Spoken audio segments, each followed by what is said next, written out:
గాజువాకలో హర్షిత్, రోహన్, సాహిల్ అనే ముగ్గురు బాలురు ఆదివారం ఉదయం కనిపించకుండా పోయిన విషయం తెలిసిందే. మంగళవారం గాజువాకలో law and order CI Vasu Naidu మాట్లాడుతూ, బాలురు బాబాయ్ సోమలింగం ఇంట్లో ఉంటున్నారని, ఈ విషయంపై సోమవారం ఫిర్యాదు అందిందన్నారు. సోలాపూర్లో ఉద్యోగం చేస్తున్న తల్లి వద్దకు వెళ్లి ఉండే అవకాశం ఉందని తెలిపారు. నిన్న అనగా తేదీ 27/2026న సోమలింగం అనే వ్యక్తి మన గాజువాక పోలీస్ స్టేషన్కి వచ్చి తన అన్నగారి పిల్లలైన ముగ్గురు పిల్లలు కనిపించడం లేదని ఫిర్యాదు ఇవ్వడం జరిగింది.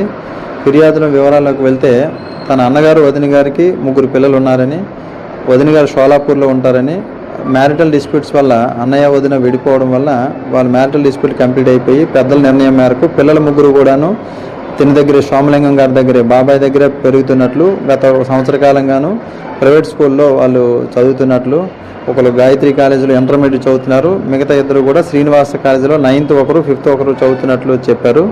సో ఒకరు 16 సంవత్సరాలు, 14 సంవత్సరాలు, 12 సంవత్సరాలు ముగ్గురు పిల్లలు కూడా చిన్నాన్న దగ్గర పెరుగుతున్న క్రమంలో మొన్న 19వ తారీఖు మార్నింగ్ ఇంట్లో నుంచి వెళ్ళిపోయిన మనుషులు మళ్ళీ వెనక్కి రాలేదు, కనిపించలేదని చెప్పి మనకి ఫిర్యాదు ఇవ్వడం జరిగింది.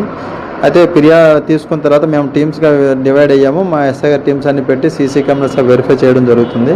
వెళ్ళేటప్పుడు మన సెల్ ఫోన్లో ఏదైతే ఉందో 20 days బ్యాక్ వాళ్ళ మదరు దగ్గర నుంచి మదర్ తోలక అన్నయ్య అంటే పిల్లలకు మేనమామ ఇక్కడికి వచ్చి వాళ్ళకి ఏదో ఒక మొబైల్ ఫోన్ ఇచ్చినట్లు, ఎప్పుడూ లేనిది సడన్గా వచ్చి ఆయన కలిశాడు. మొబైల్ ఫోన్ ఇచ్చిన తర్వాత వీళ్ళు అబ్నార్మల్గా పిల్లలు కనిపించారు. బహుశా తల్లి దగ్గరికి వెళ్ళిపోవడానికి అవకాశం ఉందనే కోణంలోనే వాళ్ళు అనుమానం వ్యక్తం చేస్తున్నారు. ఈ క్రమంలో సెల్ ఫోన్ అనాలిసిస్ చేయగా ఆ పిల్లల తాలూకు కొన్ని సర్టిఫికేట్స్ అన్నీ కూడాను వాళ్ళ మామయ్య గారికి పంపిస్తున్నట్లు కనిపిస్తున్నాయి.